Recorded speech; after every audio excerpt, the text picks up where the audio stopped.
নবী যখন এই ওয়াজ সাহাবায়ে কেরামদের কাছে করলো, আম্মা জান্নাত আয়েশা সিদ্দিকা রাদিয়াল্লাহু তাআলা আনহা একদিন বলে, নবী গো, হাসরের মাঠে যদি সবাইকে উলঙ্গ অবস্থায় দাঁড়াইতে হয় গো নবী, আমি আপনার স্ত্রী আমরা হলাম উম্মুল মুমিনিন, আপনার নবীর স্ত্রীরাও কি উলঙ্গ অবস্থায় হাসরের মাঠে দাঁড়াইবে গো নবী? আল্লাহর নবী বলেন, হ্যাঁ আয়েশা, সবাই তো উলঙ্গ অবস্থায় হাসরের মাঠে দাঁড়াবে। আম্মা জানা আয়েশা জিহ্বাত কামড় দিয়া কয়, হায় হায়, এত লজ্জা কোথায় রাখবো? হাসরের মাঠে যদি উলঙ্গ অবস্থায় উঠতে হয়, আমরা না নবীর আর স্ত্রী, আমাদের কি এই অবস্থা হবে গো? আল্লাহর নবী বলেন, আমি নবী বাদে, নবী রাসূল বাদে সবাই উলঙ্গ অবস্থায় দাঁড়াবে। আম্মা জানা আয়েশা লজ্জায় শরমে বলে, নবী গো, এই লজ্জা কোথায় রাখবো?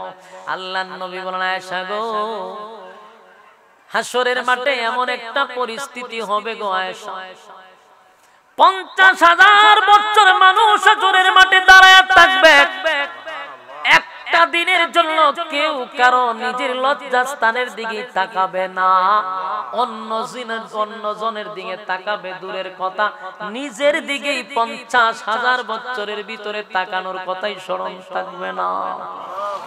এটা বড় ভয়ঙ্কর মাঠ, হাসরের মাঠ বড় ভয়ঙ্কর। এক যুবক ভাইরা, হাতে পায়ে ধরে বলি, আমার কথাগুলি একটু দিলের কান লাগায় শুনেন, জানি আপনাদের বিরক্ত লাগতেছে, বিরক্ত লাগলেও কথাগুলি একটু মনোযোগ দিয়ে শোনা দরকার।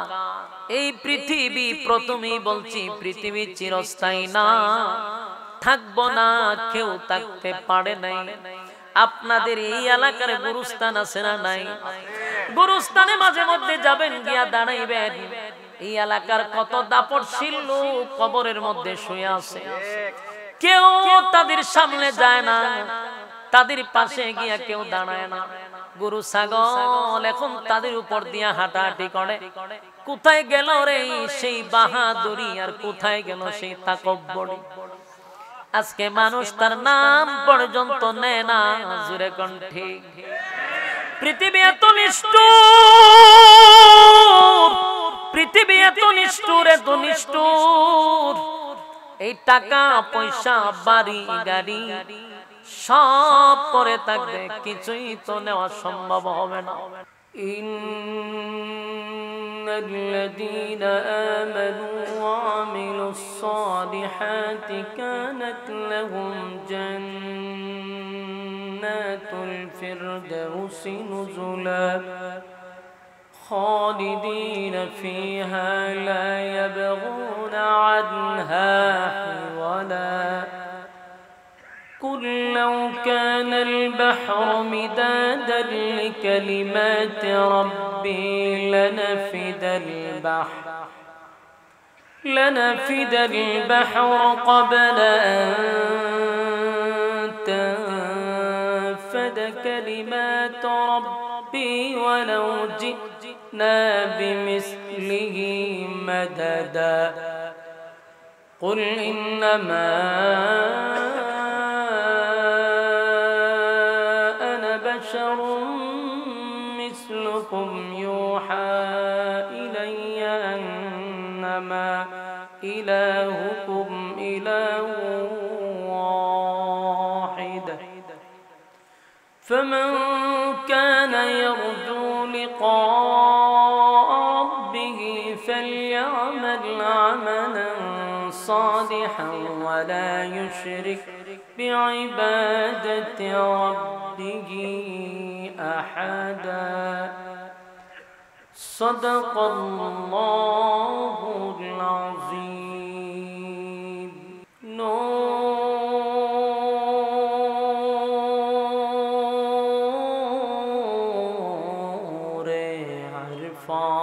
عرفان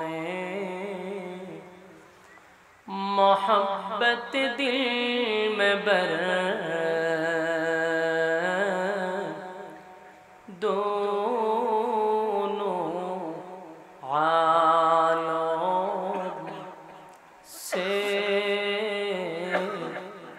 हमें कर बेखबर जल तूने दी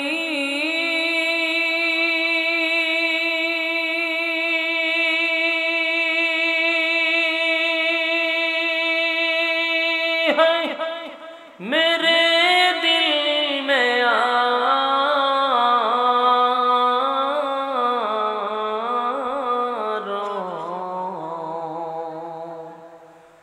जलन की दवा अब फिला दे खुदाया सारे दुनिया तोय किया मैं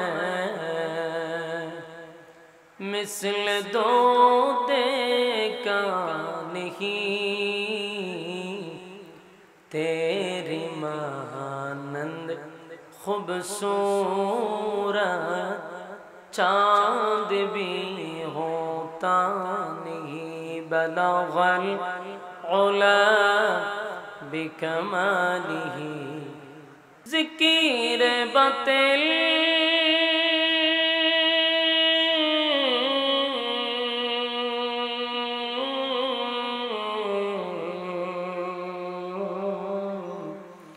को हटा दे दिल से रबे ज़िक्र में तेरे लगा दे रोज शाबिला रब्बी जल्लल्लाह मा फी क़ल्बी ग़ैरुल्लाह हस्बी रब्बी जल्लल्लाह मा फी क़ल्बी ग़ैरुल्लाह शुद्ध माबूद तुमी एक अल्लाह बोलो ला इलाहा।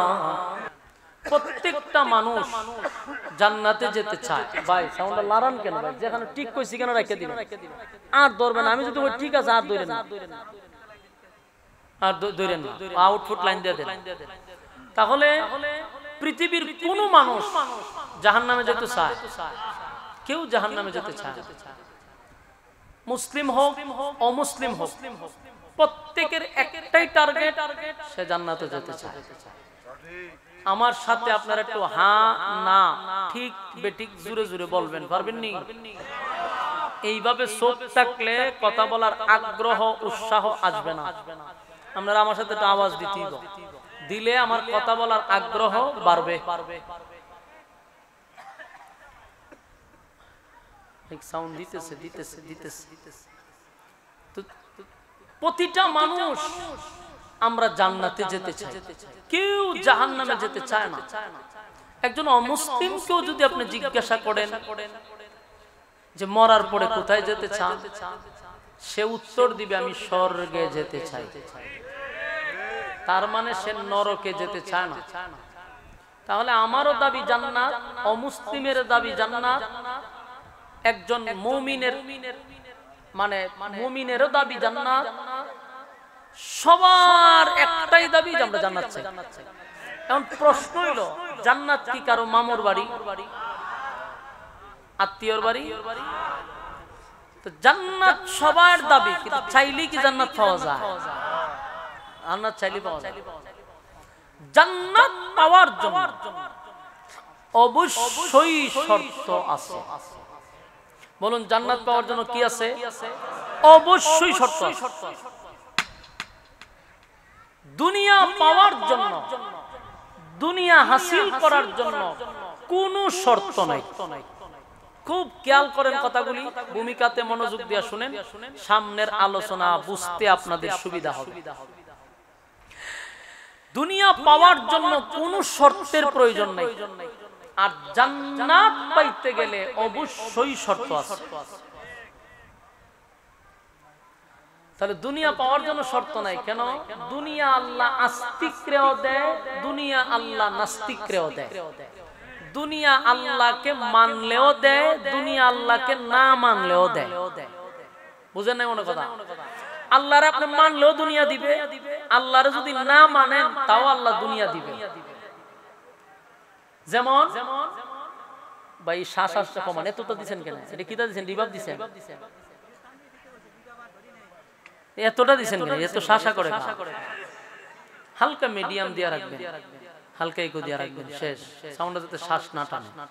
এতবার যদি আপনার সাথে কথা কম লাগে তো আমার নিজেরকে ঠিকঠাক করণ আছে।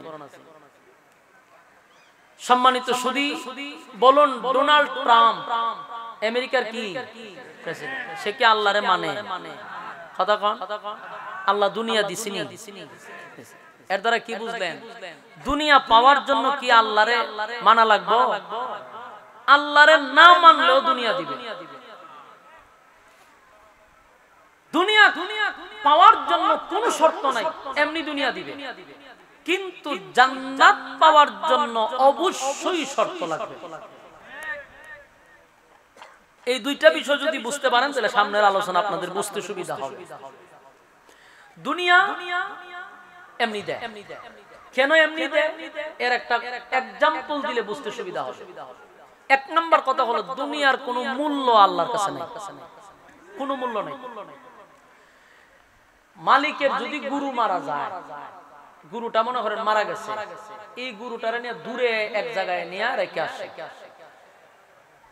রেখে আসার পরে এই গরুরে যদি কুকুরে খায়, শিয়ালে খায়, বাধা দেয়, কথা হয় না?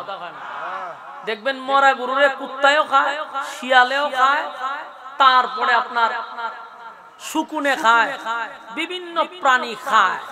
মালিকের পক্ষ থেকে কোনো বাধাও নাই, পিছন দিকে ফিরে তাকাও না। কেন? 4 পয়সার মূল্য নাই এই গরুর প্রতি মালিকের। মানে মরে গেছে, কিন্তু গরুটা যদি জীবিত থাকে এটা কুকুরে কামড় দিতে পারবো? কেন? মূল্য আছে। তা আল্লাহ বলি দুনিয়াটা আমার কাছে একটা মরা গরুর মতো। এই দুনিয়া আস্তিকেও খায়, নাস্তিকেও খায়। আল্লাহ মানে যারা তারাও খায়, আল্লাহ মানে না তারাও খায়, সবাই খাইতেছে, কোনো বাধা নাই। কিন্তু জান্নাত চাইলেই পাওয়া যাবে না। জান্নাত পাইতে গেলে অবশ্যই শর্ত আছে। প্রথম নাম্বার কথা হলো এই জান্নাতটা পাইতে গেলে আপনাকে একটা পরীক্ষা দিতে হবে, এবং এই পরীক্ষা আপনি ফার্স্ট ডিভিশনে পাস করতে হবে। আমার কথা কি বুঝতেছেন? আমি একটা কথা, আপনারা মনে কষ্ট নিয়েন না। আমার এই যে যারা দাওয়াত দিছে অত্যন্ত আন্তরিক এবং সোনার মানুষ, তারা ব্যবহারে আমি মুগ্ধ, অত্যন্ত ভালো মানুষ। আপনাদের আচার ব্যবহার আমি নিজেও অনেক খুশি। ভাবছিলাম যে আজকে মন খুললে অনেক সময় ধরে কথা বলবো, কারণ আমার কোনো প্রোগ্রাম নেই, একটা প্রোগ্রাম নিয়ে আসছি। কিন্তু আমার আজকে বেডে বলে মিলতেছে না, বেডে বলে মিলতেছে না বলতে এই যে এটা আওয়াজটা দিয়ে খুব বিরক্তি করতেছে আমার। মাইকটা একবার খারাপ ছিল না, কিন্তু যে মাইক পাঠাইছে এতে ড্রাইভার বালা দিছে। এতবার কোন লাগে যে শ্বাসটা কেন দিতেছেন বেশি? বারের সাথে বাইরের কোনো সম্পর্ক নাই, ভিতর একটা বাহির একটা। মিশিং লাগাবেন দুটো, একটা ভিতরের মিশিং, একটা বাহিরের মিশিং। তো ভিতরে এটা সাউন্ড একটু হালকা কমা লিখতে হয়। এটা শ্বাসটা কেন দিছেন? রিভাবটা আরো কমান তুলে, রিভাব তো বুঝেন না, এটার বেজ মিস দিয়া তো রাখছেন মনে হয়। এত শ্বাসা করবে কেন? এতবার যদি আমার কথা কম লাগে, মনোযোগ থাকে কথা, মানুষ বিরক্ত হয় না। সম্মানিত সুধী, কথাগুলো একটু মনোযোগ দেন। থাক, এখন আর দূরেন না, দূরেন না। তো আল্লাহ রাব্বুল আলামিন বলেন জান্নাত আমি বিনা শর্তে দিব না, এবং জান্নাত পাওয়ার জন্য একটা পরীক্ষা দিতেই হবে আপনাকে। বিনা পরীক্ষায় জান্নাত দিবে না। দুনিয়া তো দেখবেন পরীক্ষার মাধ্যমে প্রমোশন বাড়ে, কথা হয় না? ঠিক আপনি চিরস্থায়ী জান্নাত যদি পেতে চান, ক্ষণস্থায়ী দুনিয়াতে আপনাকে একটা পরীক্ষা দিতেই হবে। আর এই পরীক্ষার রেজাল্ট দুনিয়ায় আউট হবে না, এটা রেজাল্ট আউট হবে পরকালে। কিন্তু এখানে শুধু পরীক্ষা দিবে, আর আপনার যে কি পরীক্ষা দিবেন এটার কাগজ হাসরের মাঠে দেওয়া হবে। আমার কথা কি বুঝতেছেন? বুঝতে পারছেন? তাহলে পরীক্ষার সময় কতটুকু? আমরা যে স্কুল কলেজ মাদ্রাসা ভার্সিটিতে যারা পরীক্ষা দিচ্ছে সময় কিন্তু একটা পিছ পড়া থাকে 3 ঘন্টা 4 ঘন্টা 3 ঘন্টা সময় দেওয়া হয়। এই 3 ঘন্টা হলের ভিতরে লেখককে স্বাধীনতা দেওয়া হয় লেখা, লিখতে গিয়ে তার স্বাধীনতা আছে, তার মনে যা চায় সে তা লিখতে পারবে। সে যদি মনে করে আমি এখন প্রশ্ন রাইখা বৈশা বৈশা গান লিখবো, বাধা দিব। সে যদি কবিতা লেখে, বাধা দিব, কারণ তার কলম চালানোর স্বাধীনতা আছে। লিখতে লিখতে যদি কাগজ শেষ, কাগজ চাইলে কাগজ দেওয়া হয়। যে সঠিক প্রশ্নের উত্তর লিখতেছে তারও কাগজ দেওয়া হয়, যে গান লিখতে কাগজ শেষ করতেছে তারও কাগজ দেওয়া হয়। তার মানে সমান অধিকার। ঠিক দুনিয়াতে আমরা একটা পরীক্ষার হলের ভিতরে আছি, এই হলের ভিতরে সুদপুরে যেমন পানি খাওয়ার, একই টিউবওয়েলের পানি খাওয়ার জন্য আল্লাহ অনুমোদন দিছে, একজন নামাজি ব্যক্তিকেও সেই টিউবওয়েলের পানি খাওয়ার অনুমোদন দিছে। সে যেমন পানি খায় আল্লাহর জমিনের টিউবওয়েলের পানি, সেও টিউবওয়েলের পানি খায়। সে যেই পুকুরে গোসল করে সেও সেই পুকুরে গোসল করে। সেই যে রুদ্রের আলো তার শরীরে লাগে, নামাজি ব্যক্তিরও সেই রুদ্রের আলোই লাগে। মোট কথা, পরীক্ষার হলের ভিতরে একটা মানুষের যা যা দরকার সব দিতেছে। এতে বেনামাজি হোক অথবা নামাজি হোক, এতে সুদখোর হোক অথবা ঘুষখোর হোক, আল্লাহ মানুক আল্লাহ না মানুক, অধিকার সমান। কেন বলুন? কেন? পরীক্ষার হল। কথার উত্তর দিতে বলুন কেন? পরীক্ষার হল। কারণ এটা পরীক্ষার হল। দুনিয়াটা কিসের হল? পরীক্ষার হল। এই পরীক্ষা দিতে গিয়ে তোমার যা যা দরকার কর্তৃপক্ষ সব দিবে। মাঝখানে তোমার বাধা দিবে না, শাসন করবে না। বলুন, কেউ যদি গান লেখে, পরীক্ষার ডিউটি স্যারে কি বাধা দেয় যে তুমি গান লেখছো কেন? লিখতে থাক, ঠের ভাইবি রেজাল্ট আউট হইল, এজন্য বাধা দেয়। দুনিয়া তো যখন মানুষ আকাম কুকাম করে, জানা বেবিচার করে, আল্লাহ ইচ্ছা করলে ফেরেশতা দিয়ে একটা আসার মেরে জাগাত মেরে নিতে পারত। মারতে পারতো কিনা? মারে না। কেন? পরীক্ষার হল। পরীক্ষার হলের সিস্টেম হলো তাকে স্বাধীনতা দিতে হবে, কারণ তার তো রেজাল্ট আছে, তার বিচার হবে রেজাল্টের পরে। কথা হয় না? তাহলে জান্নাত পেতে গেলে এক নাম্বার হলো পরীক্ষা। আর পরীক্ষাটা কার হয়? পরীক্ষা হয়, শুরু হয় বালেগ হওয়ার পর থেকে। বলুন, পরীক্ষা শুরু হয় কখন থেকে? বালেগ হওয়ার পর থেকে। আর আপনি যখন নিজেকে মুমিন দাবি করবেন, ইমানদার দাবি করবেন, তখন আপনাকে আল্লাহ রাব্বুল আলামিন কঠিন থেকে কঠিন পরীক্ষা দিবে। আমার কথা কি বুঝতেছেন? 1 ক্লাসে টাকার পরে যে পরীক্ষা হয়, এটা কি 5 ক্লাসের পরীক্ষার সমান না আর একটু কঠিন?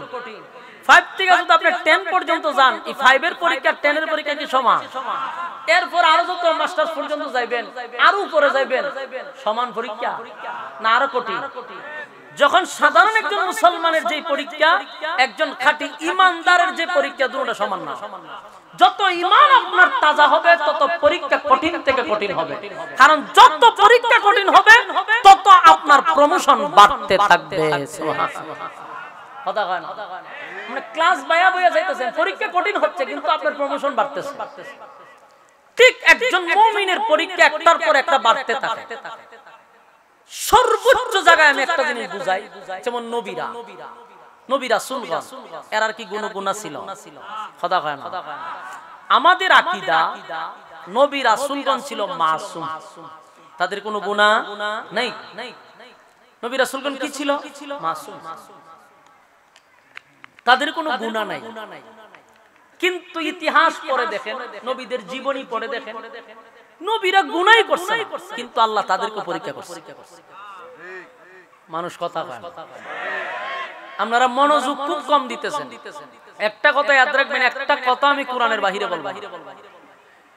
বলুন, নবী রাসূলগণ গুনাহ করছে? নবী রাসূলের পরীক্ষা করছেন? তাহলে এখন বুঝেন, আপনি নবী রাসূলগণের গুনাহ নাই, পরীক্ষা করা ছাড়ছে না। এমন কোন নবী নাই যেই নবী আল্লাহ পরীক্ষা করে নাই। এক নাম্বার হলো, তুমি যদি মুমিন হও, তোমার পরীক্ষা আরো বেশি কঠিন হবে। আল্লাহ কোরআনে বলেন, ইল্লাল্লাযীনা আমানু। এক নাম্বার হলো ঈমান। বলুন, এক নাম্বার কি? ইল্লাল্লাযীনা আমানু। এক নাম্বার হলো ঈমান, ঈমান, ঈমান, ঈমান। কারো ভিতরে যদি ঈমান থাকে পরিপূর্ণ, ঈমানের পাওয়ার যদি থাকে পরিপূর্ণ, রব্বে কারীম বলেন বান্দারে এই পরীক্ষাটাও হবে মারাত্মক। কারণ ক্লাস যত পড়ে যাবে পরীক্ষা তত কঠিন হবে, মেধা তত খাটাইতে হবে। ঈমানদারের স্তর আছে, প্রত্যেকটা স্তরে যাওয়ার পরে আপনার কঠিন থেকে কঠিন পরীক্ষা হবে। আর প্রতিটা পরীক্ষায় যদি উত্তীর্ণ হতে পারেন, আল্লাহ বলেন চিরস্থায়ী জান্নাত আমি আল্লাহ দিব।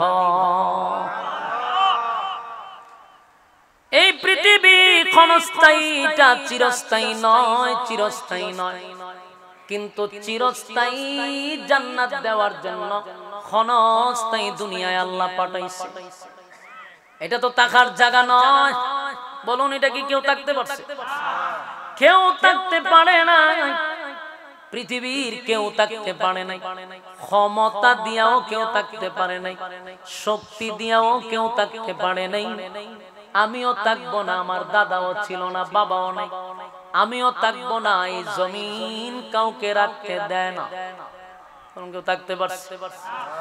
আমার আগে এই বাড়িতে বাস করেছে অনেক জন, আমার আগে এই বাড়িতে বাস করেছে অনেক জন।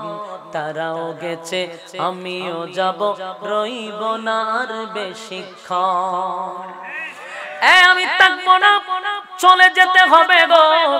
এই পৃথিবী আমাকে থাকতে দিবে না, আমাকে ছেড়েই চলে যেতে হবে। এখন আমি নিজেরে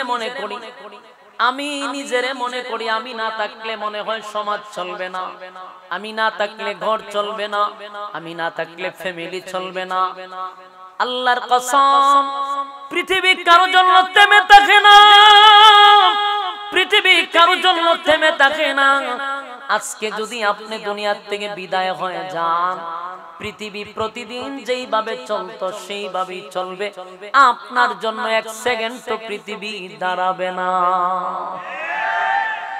আর এখন এই জমিনে তাইকা মার বাবার কাছে, আত্মীয় স্বজনের কাছে, ভাই বন্ধুদের কাছে, পাড়াপড়শির কাছে, আত্মীয় স্বজনের কাছে আপনার যে গ্রহণযোগ্যতা, আপনার যে মায়া মহব্বত, সন্তানের কাছে আপনার ভালোবাসা, স্ত্রীর কাছে আপনার ভালোবাসা, আল্লাহর কসম আজকে মারা যান, 3 দিনের বেশি আপনার মায়া তাদের অন্তরে থাকবে না।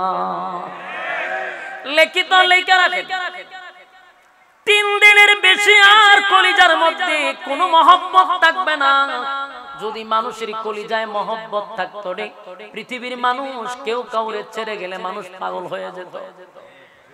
আল্লাহ অটোমেটিক সিনাত থেকে আপনার প্রতি মহব্বত শেষ করে দিবে। আল্লাহ বুঝায়া দেয় পৃথিবী কারো জন্য থেমে থাকে না। এই জন্য এই পৃথিবীতে আসছি চিরস্থায়ী থাকার জন্য নয় গো।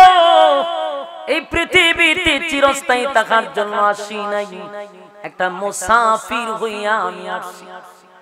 আবার চলে যেতে হবে, থাকবো না। আল্লাহ কয় পৃথিবী আমি রাখবো না। গোটা বিশ্ব পরিস্থিতির পরিসমাপ্তি আল্লাহ একদিন ঘটায়া দিবে।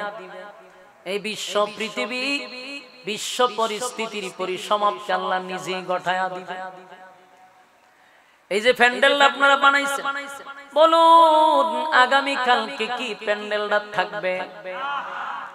কেন থাকবে না? বলে প্রয়োজন নাই তাই রাখবো না। আজকে কেন রাখছেন? প্রয়োজন আছে এই জন্য রাখছেন। আল্লাহ বলেন পৃথিবী আমি প্রয়োজনে সাজাইলাম, প্রয়োজন নাই পৃথিবী ধ্বংস করে দিব। কুল্লু মান আলাইহা ফান।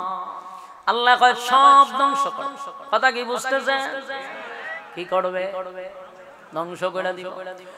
কুল্লু মান আলাইহা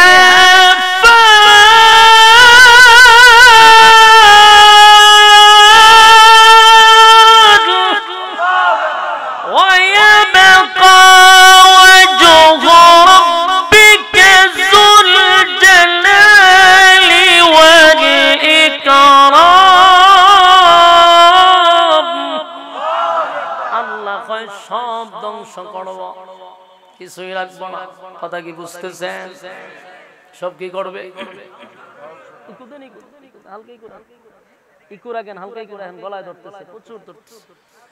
আল্লাহ বলেন কুল্লু মান আলাইহা ফান ওয়া ইয়াবকা ওয়াজহু রাব্বিকা যুল জালালি ওয়াল ইকরাম।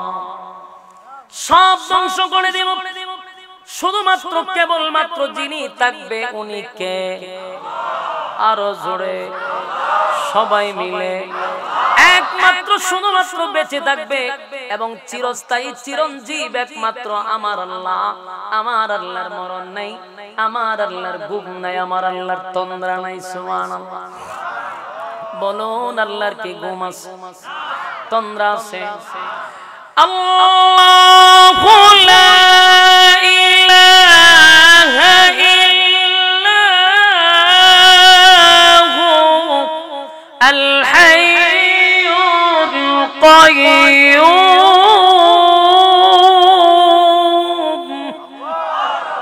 ইকো দেন বুড়ার ডিম দিয়েছেন, ইসলামী করতেছেন। আল্লাহ বলেন লা তাখুযুহু সিনাতুন ওয়ালা নাওম। আমি আল্লাহর ঘুমও নাই, আমি আল্লাহর তন্দ্রাও নাই। আমাদের ঘুম আছে না নাই? তন্দ্রা আছে নি? আমাদের ঘুম আছে, তন্দ্রা আছে, কিন্তু মালিক যে স্পষ্ট জানায়া দিছে আমার ঘুমও নাই, আমার তন্দ্রাও নাই। মালিক যদি ঘুমায়া যায়, বলুন তো দেখি, আসমান থাকবে, জমিন থাকবে, সব তছনছ হয়ে যাবে, সব ভেঙে টুকরা টুকরা হয়ে যাবে। এই জন্য মালিক একটা সেকেন্ডের জন্য ঘুমায় না। আল্লাহ বলেন লা তাখুযুহু সিনাতুন ওয়ালা নাওম। আল্লাহ বলে আমার ঘুম নাই, আমার তন্দ্রা নাই। ঘুমায়ও না, আমার ঘুম নাই, তন্দ্রা নাই। কেন ঘুমাই না জানোস নি? কেন ঘুমাই না?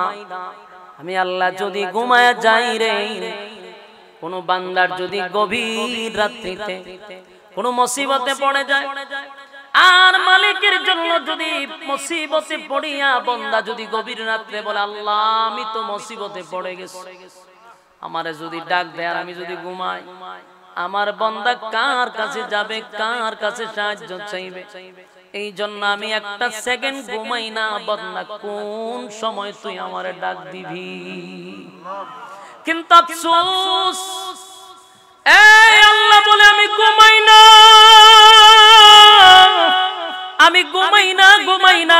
বান্দা আমারে ডাকবি, কিন্তু আফসোসের ব্যাপার হলো বান্দা বিপদে পড়লে আমারে ডাকে না। বান্দা বিপদে পড়লে বাবারে ডাক দেয়, হয় বাবা তোমার দরবারে কেউ ফিরে না খালি হাতে, বাবারে তোর দরবারে। আল্লাহ কয় দেখছো কত বড় নিমখানা, আমি ঘুমাই না, কোন সময় আমার কাছে বান্দা আমারে ডাক দিবে। এ মুসিবতে পইরা বাবারে ডাকে, কয় বাবা তোমার দরবারে কেউ ফিরে না খালি হাতে। তাহলে বাবার দরবার থেকে যদি কেউ খালি না ফিরে, আল্লাহরে দিয়া লাভ কি? আল্লাহ তো কোনো খামেরই না দেখা যায়। এমন কথা যদি কেউ বলে, বলুন তার ঈমান কি আর থাকবে? বরং বলার দরকার ছিল বাবা তোমার দরবারে সিন্নি লইয়া দৌড়াদৌড়ি করে। এই একটু যদি সিন্নি কম পড়ে, এমনি কিলাকিলির ধুম পড়ে।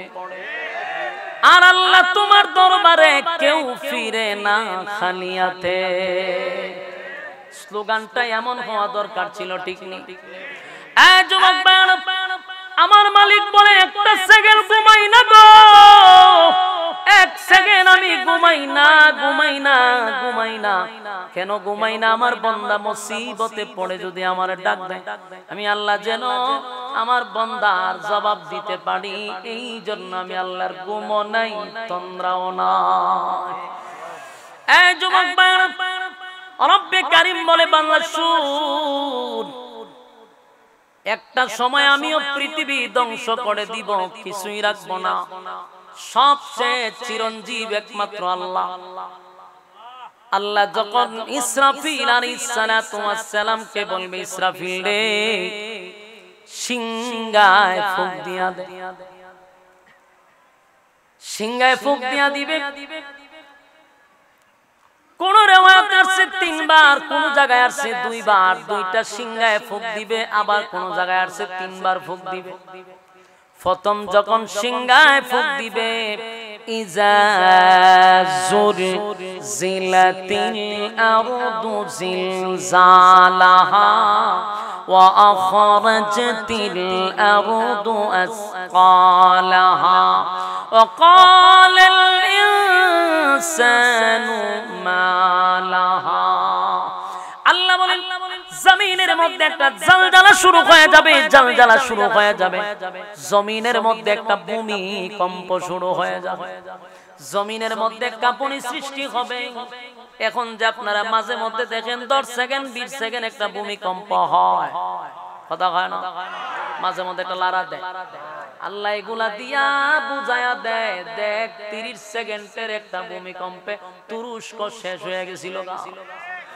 মাঝে মধ্যে বাংলাদেশে আংশিক লাড়া দেয় 6 সেকেন্ড 5 সেকেন্ড, বাংলাদেশের চেয়ে বেশি লাড়া দেয় না, কয় সেকেন্ড দেয়? 5 সেকেন্ড 6 সেকেন্ড। কিন্তু এই লাড়াতেই পুরো দেশ কাট হয়ে যায়। আল্লাহ কয়টা তো মাত্র আলামত, এটা আলামত, আলামত। যেদিন আমি ইসরাফিলকে বলবো বাঁশি বাজায়া দে, সেদিন জমিনের মধ্যে জালজালা শুরু হবে, জমিনের ভিতর থেকে সব বাহির হয়ে যাবে। কিতাবে লেখছে যে প্রথম সিংহায় ফুঁক দিবে, এই আওয়াজটা চলতে থাকবে, একদিন নয় গো, 2 দিন নয়, আওয়াজটা চলবে টানা 6 মাস। 6 মাস, টানা 6 মাস চলবে। এই পিছনের বায়ারা আওয়াজ কি পাইতেছেন? কথা হয় না, তাহলে আওয়াজ দেন না কেন? বলুন কয় মাস চলবে? টানা 6 মাস চলতে থাকবে। আরো শুনেন, 6 মাসের ভিতরে এই আওয়াজটা এত বিকট থেকে বিকট হবে, ভয়ানক থেকে ভয়ানক হবে, যত সময় যাবে তত আওয়াজ বাড়তে থাকবে। এত ভয়ঙ্কর আওয়াজ, বিকট থেকে বিকট হবে, ভয়ঙ্কর থেকে ভয়ঙ্কর হবে, আওয়াজটা এত বিকট হবে, সমস্ত প্রাণীকুল আওয়াজের বিকটতার কারণে সব শেষ হয়ে যাবে, সব মারা যাবে।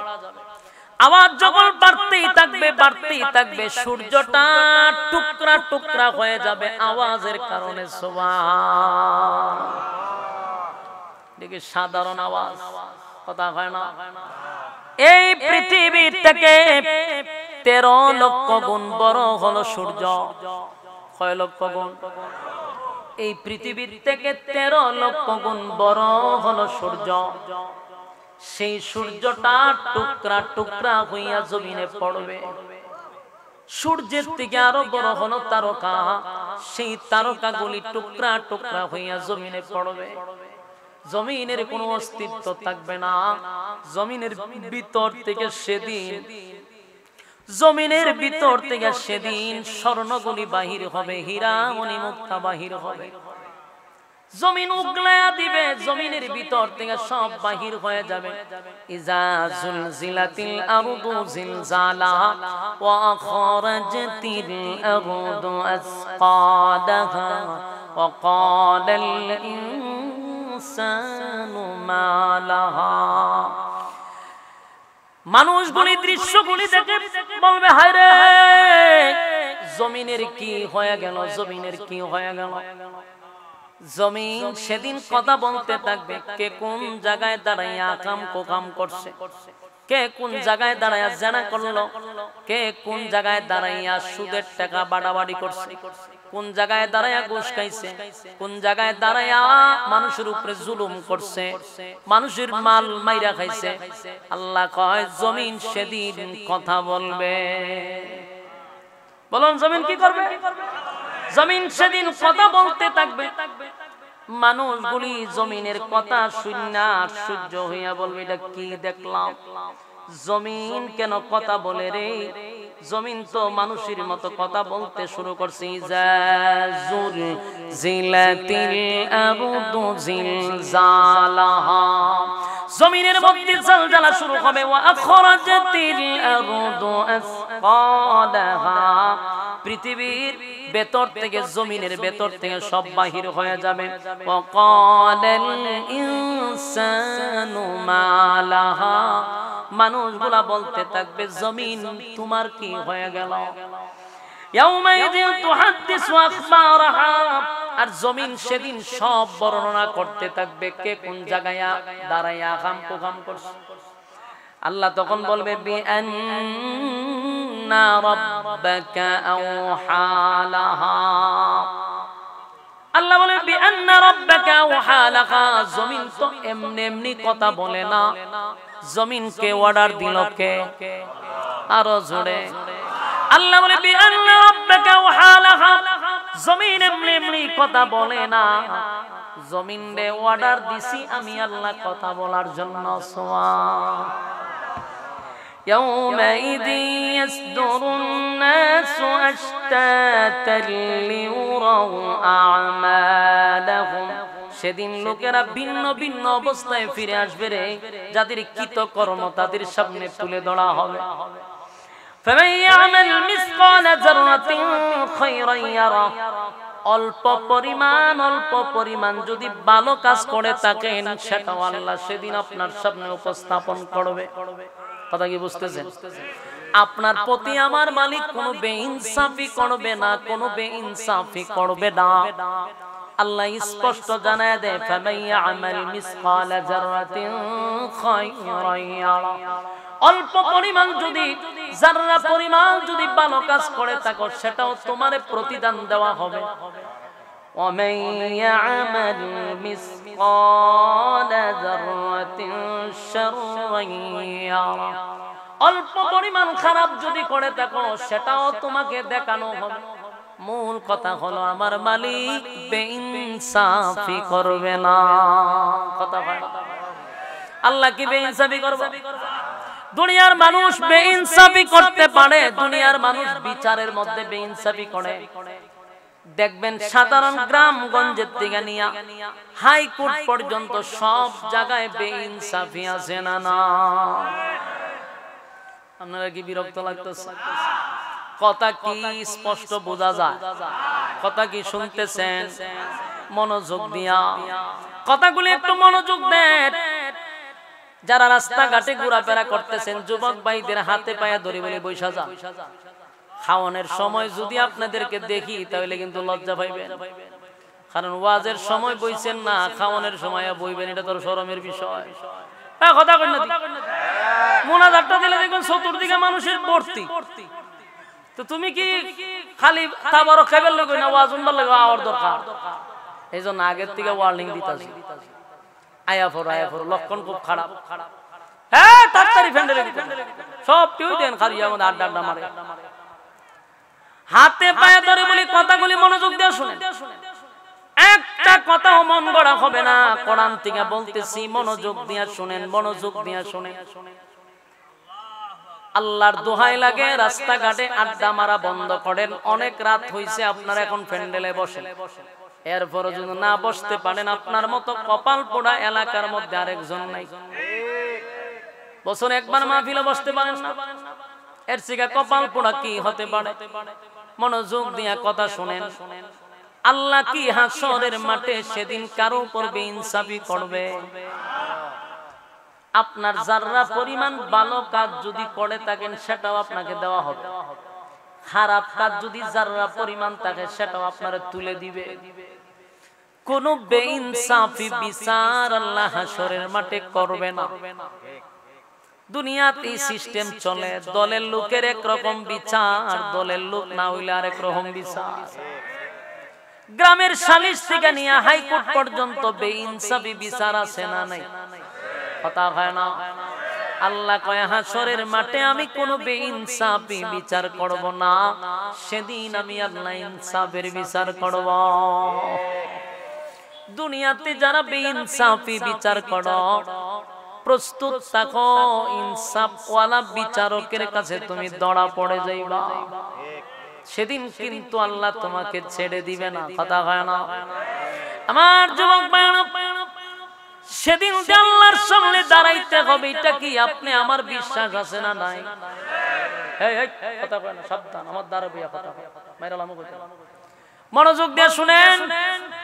আমরা যে আবার দ্বিতীয়বার দাঁড়াবো আল্লাহর সামনে, কি না শুনি? বিশ্বাস আছে? বিশ্বাস না থাকলে তো ইমানদারি হতে পারে। পুনরায় আল্লাহর সামনে দাঁড়াবো, আমাদের ভিতরে আবার রূহ দিবে। ওই যে সিংহায় ফুক দিত না, প্রথম ফুকে সব শেষ, কেউ থাকবে না, সব ধ্বংস, একেবারে যা আছে সব শেষ, প্রথম ফুক। বাকি থাকবে ফেরেশতারা। আল্লাহ কইবো আজরাইল, বাকি কেডা? আল্লাহ ফেরেশতা কুল বাকি আছে। আল্লাহ কয় আরশ বহনকারী ফেরেশতা বাদে আর তোমরা 60 জন বাদে সব শেষ করে দাও। সমস্ত ফেরেশতা শেষ। ফেরেশতার সংখ্যা কত এটা আল্লাহ ছাড়া কেউ জানে না। অসংখ্য ফেরেশতা সব শেষ। আজরাইল জিগেবার বাকি কেডা আছে? আল্লাহ আরশ বহনকারী ফেরেশতা বাকি আছে, আর এই জিবরাইল, মিকাইল, ইসরাফিল, আমি আজরাইল, আর আপনি তো চিরঞ্জীব, আমরা আছি, আর কেউ নাই। আল্লাহ কয় আরশ বহনকারী ফেরেশতাদেরকে শেষ করে দাও। আরশ বহনকারী ফেরেশতাও শেষ। এবার আল্লাহ জিগার বাকি রইছে কেডা? আল্লাহ, জিবরাইল, মিকাইল, ইসরাফিল আর আমি। আল্লাহ কয় তুমি বাদে বাকি 3 জনকে শেষ করে দাও। 3 জন শেষ, বাকি রইল কেডা? আজরাইল আর আল্লাহ চিরঞ্জীব। আল্লাহ কয় আর কেডা বাকি রইছে রে? আজরাইল কয় আল্লাহ, আমি তো মানুষের রূহ নেই, আমার তো আর মরণ নাই, আর আপনি তো এমনি চিরঞ্জীব, আপনারও মরণ নাই, আমরা 2 জন আছি। আল্লাহ বলেন কুল্লু মান আলাইহা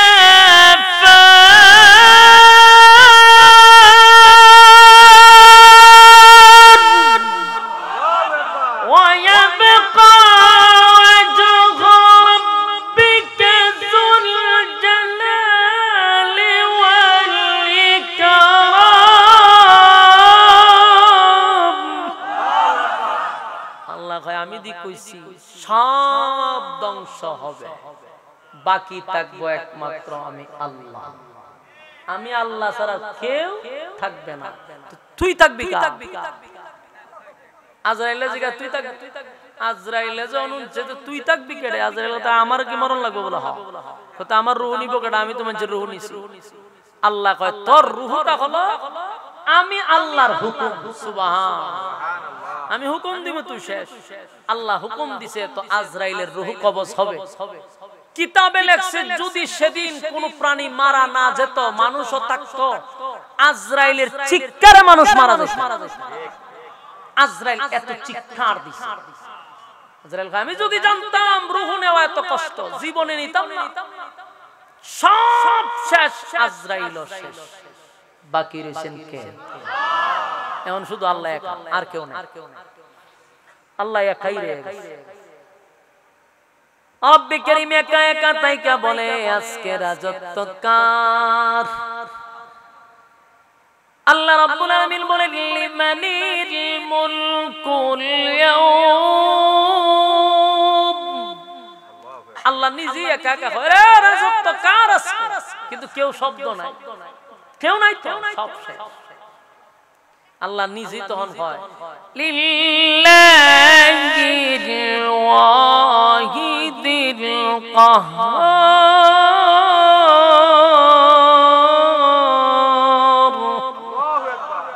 আল্লাহ নিজে কয় যে এখন আজকের রাজত্ব এবং মালিকানা আমি আল্লাহ। সুবহানাল্লাহ, সুবহানাল্লাহ। আল্লাহ সবারে ডাকবে, কিরে এত ক্ষমতা দেখাইছস, আজকে তোরা কোথায়? কেউ নাই, একবারে নিস্তব্ধ, কোনো আওয়াজ নাই, শব্দ নাই, নাই নাই, শুধু আল্লাহ ছাড়া কিছু নাই। শেষে আল্লাহ আবার সর্বপ্রথম ইসরাফিল আলাইহিস সালাতু ওয়াস সালামকে আবার জিন্দা করবে। কথা বুঝছেন? ইসরাফিলে জিন্দা করে, ইসরাফিলে জিন্দা করে আল্লাহ হবে বাঁশি আর একটা বাজা। ইসরাফিল আবার জিন্দা হয়ে দ্বিতীয় সিংহায় ফুক মারবে। দ্বিতীয় সিংহায় ফুক দিলে সমস্ত মানুষের ভিতরে আবার রূহ গঠন হবে। সুবহানাল্লাহ। কাদা মাটির ভিতর থেকে মানুষের রূহগুলা আবার শরীরে আসবে এবং মানুষ উলঙ্গ অবস্থায় দাঁড়াবে, কিন্তু আগে গঠন হবে, এই রূহ গঠন হবে। এটা দ্বিতীয় সিংহায় ফুঁক দিলে হাসরের মাঠে সর্বপ্রথম যিনি উঠে দাঁড়াবে, সবার আগে উঠে যিনি দাঁড়াবে উনি হলেন হাবিবে কিবরিয়া নবী মুহাম্মদুর রাসূলুল্লাহ সাল্লাল্লাহু আলাইহি ওয়াসাল্লাম। উনি হলেন সর্বপ্রথম হাসরের মাঠে দাঁড়াবে, এর আগে কেউ দাঁড়াবে না। তো রাসূলকে দাঁড় করানোর জন্য জিবরাইলকে আবার জীবিত করছে। জিবরাইলে জীবিত কইরা অর্ডার দিছে যে নবীরে জাগ্রত করে হাসরের মাঠে দাঁড় করানোর জন্য। জিবরাইল আলাইহিস সালাতু ওয়াস সালাম গোটা হাসরের মাঠ তালাশ করতেছে, নবীর রওজাই তো গায়েব না। জিবরাইল মরার আগে যে রওজা দেখতে গেছিল, এখন কি রওজা আছে? এর ভিতরে সিংহায় ফুঁক দিয়ে সব শেষ, তছনছ করে দিয়েছে, সব শেষ, সমতল বানায় লিছে। নবীর রওজা কোন জায়গায় আছে জিবরাইলও জানে। জিবরাইল চতুর্দিক দিয়ে তালাশ করে নবীর রওজা পায় না, দৌড়ে গেছে ইসরাফিলের কাছে, গিয়া কয় বাঁশিতে ফু দিছিলা, এখন তো নবীর রওজা পাইতেছি না, আমার দায়িত্ব হলো নবীরে উড়াইয়া হাসরের মাঠে নেওয়া। জিবরাইল কয় আমার দায়িত্ব হলো ফু দেওয়ান, ফু দিছি, বাকি জমিন রে কি করছে এটা তো আমি জানি না। তুমি এত দূর না তালাশ কইরা মাটিরে জিগাইলে কি হয়? মাটির ফেডের ভিতরে কোন জায়গাত নবী আছে? সুবহানাল্লাহ। তুমি মাটিরে জিগাও নবী কোথায় আছে? জিবরাইল কয় ভালো কথা, মাটিরে জিগাইলে তুই পাওয়া যাবে। দৌড়ায় গেছে মাটির কাছে, গিয়া কয় রে মাটি, তোর পেটের ভিতরে হাবিবে কিবরিয়া দু জাহানের বাদশারে কোথায় রাখছস? কও তাড়াতাড়ি কও। মাটি উত্তর দিছে যে ইসরাফিলে প্রথম সিংহায় ফুঁক দেওয়ার পরে আমার মধ্যে যে একটা উলট পালট হইছে, আমার নিজেরই খবর নাই আমি কই আছি। আমার অংশ অংশ কোথায় গেছে আমি নিজেও জানি না। আমার শরীরের কোনো অস্তিত্ব নাই, আমার ভিতরে আমি নবীরে কোথায় রেখেছি আমি নিজেও জানি না। কি বুঝেন কি পরিমাণ লারা দিছে? সুবহানাল্লাহ। জিবরাইল আলাইহিস সালাম পেরেশানির মধ্যে পড়ে গেছে, কারণ হাসরের মাঠে সর্বপ্রথম তুলতে হবে, কারণ সিংহায় যদি আরেকটা ফু মাইরা দেয়, ফুড়া মারার সাথে সাথেই জিবরাইলের দায়িত্ব। জিবরাইল তো তালাশ করতেছে, পাইতেছে না। শেষে আওয়াজ আসলো যে গোটা হাসরের মাঠ তালাশ করেও তুমি পাবা না, তবে তুমি হাসরের মাঠটা তালাশ করে দেখো এক জায়গায় আলো জ্বলতেছে। সুবহানাল্লাহ। পুরা হাসরের মাঠে একটা জায়গায় কি করতেছে? আলো জ্বলতেছে, এটাই আমার নবীর রওজা। জিবরাইল আলো তালাশ করতে করতে গিয়ে এক জায়গায় আলো জ্বলে, এখান থেকে রাসূলকে সর্বপ্রথম দাঁড় করাইছে। এবং আরেকটা কথা জেনে রাখবেন, হাসরের মাঠে সবাই উঠবে উলঙ্গ অবস্থায়, কারো কি থাকবে না? কোনো কাপড় থাকবে না, উলঙ্গ অবস্থা। কিন্তু আমার নবী উলঙ্গ অবস্থায় উঠবে না, নবীরে জান্নাতি পোশাক পরাইয়া আল্লাহ উঠাইবে। সুবহানাল্লাহ। আল্লাহর নবী যখন এই ওয়াজ সাহাবায়ে কেরামদের কাছে করলো, আম্মা জান্নাত আয়েশা সিদ্দিকা রাদিয়াল্লাহু তাআলা আনহা একদিন বলে, নবী গো, হাসরের মাঠে যদি সবাইকে উলঙ্গ অবস্থায় দাঁড়াইতে হয় গো নবী, আমি আপনার স্ত্রী আমরা হলাম উম্মুল মুমিনিন, আপনার নবীর স্ত্রীরাও কি উলঙ্গ অবস্থায় হাসরের মাঠে দাঁড়াইবে গো নবী? আল্লাহর নবী বলেন, হ্যাঁ আয়েশা, সবাই তো উলঙ্গ অবস্থায় হাসরের মাঠে দাঁড়াবে। আম্মা জানা আয়েশা জিহ্বাত কামড় দিয়া কয়, হায় হায়, এত লজ্জা কোথায় রাখবো?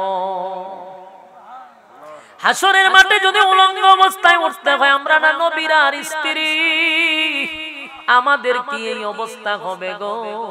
আল্লাহর নবী বলেন, আমি নবী বাদে, নবী রাসূল বাদে সবাই উলঙ্গ অবস্থায় দাঁড়াবে। আম্মা জানা আয়েশা লজ্জায় শরমে বলে, নবী গো, এই লজ্জা কোথায় রাখবো? আল্লাহর নবী বলেন, আয়েশা গো, হাসরের মাঠে এমন একটা পরিস্থিতি হবে গো আয়েশা, 50,000 বছর মানুষ হাসরের মাঠে দাঁড়ায় থাকবে, একটা দিনের জন্য কেউ কারো নিজের লজ্জাস্থানের দিকে তাকাবে না, অন্যজনের দিকে তাকাবে দূরের কথা, নিজের দিকেই 50,000 বছরের ভিতরে তাকানোর কথাই স্মরণ থাকবে না। এটা বড় ভয়ঙ্কর মাঠ, হাসরের মাঠ বড় ভয়ঙ্কর। এক যুবক ভাইরা হাতে পায়ে ধরে বলি, আমার কথাগুলি একটু দিলের কান লাগায় শুনেন। জানি আপনাদের বিরক্ত লাগতেছে, বিরক্ত লাগলেও কথাগুলি একটু মনোযোগ দিয়ে শোনা দরকার। এই পৃথিবী, প্রথমেই বলছি, পৃথিবী চিরস্থায়ী না, থাকবো না, কেউ থাকতে পারে নাই। আপনাদের এই এলাকার গুরুস্থান আছে না নাই? গুরুস্থানে মাঝে মধ্যে যাবেন, গিয়া দাঁড়াইবেন, এই এলাকার কত দাপটশীল লোক কবরের মধ্যে শুয়ে আছে, কেউ তাদের সামনে যায় না, তাদের পাশে গিয়া কেউ দাঁড়ায় না। গরু ছাগল এখন তাদের উপর দিয়া হাঁটাহাঁটি করে। কোথায় গেল রে সেই বাহাদুরি, আর কোথায় গেল সেই তাকব্বরি? আজকে মানুষ তার নাম পর্যন্ত নেয় না। জুরে কণ্ঠে পৃথিবী এত নিষ্ঠুর, পৃথিবী এত নিষ্ঠুর, এত নিষ্ঠুর। এই টাকা পয়সা বাড়ি গাড়ি সব করে থাকবে, কিছুই তো নেওয়া সম্ভব হবে না। কথা হয় না? এই যে বাংলাদেশে কোটি কোটি হাজার কোটি টাকা পাচার হয়ে গেছে, বলুন এই টাকা কি তারা বুক করে শেষ করতে পারবে? তাহলে কেন দেশের সম্পদ আমরা নষ্ট করলাম? এই টাকা তো বুক করে যেতে পারবো না। এই পৃথিবী তো চিরস্থায়ী না। আমি দুনিয়ার থেকে চলে গেলে আমার সন্তান আমার টাকা দিয়ে অবৈধ কাজ করবে, আর কবরে তাইকা আমি তার শাস্তি ভোগ করব। এটা কোনো বুদ্ধিমানের কাজ হতে পারে না। বুদ্ধিমানের কাজ হলো, আল্লাহ আমাকে টাকা দিছে, পয়সা দিছে, সম্পদ দিছে, আমি আল্লাহর কাছে ব্যয় করব। দুনিয়ায় তো থাকতে পারবো না, কবরে গিয়া যেন আমি ঘুমাইয়া ঘুমাইয়া সদগায়ে জারি আর সওয়াব যেন কবরে পাই। এটাই হলো বুদ্ধিমানের কাজ, এটাই হলো সত্যিকারের বুদ্ধিমান, যারা নিজের অর্থ সম্পদ আল্লাহর রাস্তায় দান করে দেয়। আর যারা টাকা জমাইয়া সন্তানের জন্য রেখে যায়, সন্তান যদি নেককার না হয় রে, এই সন্তান জাহান্নামের জন্য কারণ হয়ে যাবে। এই জন্য সব সময় দোয়া করা দরকার, রব্বি হাবলি মিনাস সালিহিন, আল্লাহ আপনি আমার সন্তান দেন, তবে নেককার সন্তান। সন্তান যদি বদকার হয়, সন্তান যদি নাফরমান হয় গো, এমন সন্তান জন্ম দেওয়ার কারণে কবরের ভিতরে এই সন্তানের কারণে আপনার জাহান্নামে যাওয়ার কারণ হবে। এই জন্য সন্তান যেন বদকার না হয়। মা বাবারও হক আছে, সন্তানের যেমন হক আছে, বাবা মারও সন্তানের প্রতি হক আছে না নাই? আপনার সন্তানটাকে দ্বীনি শিক্ষা দেওয়া, ইসলামী শিক্ষায় শিক্ষিত করা।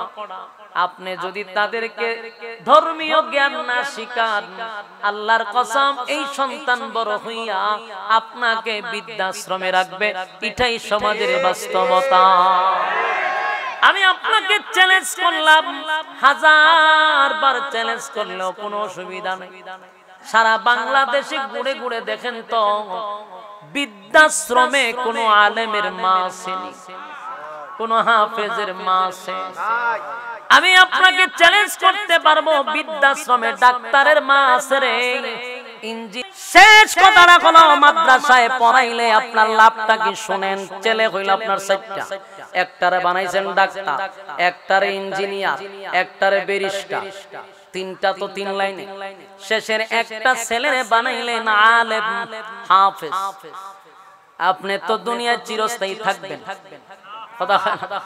আপনি কি চিরস্থায়ী থাকবেন?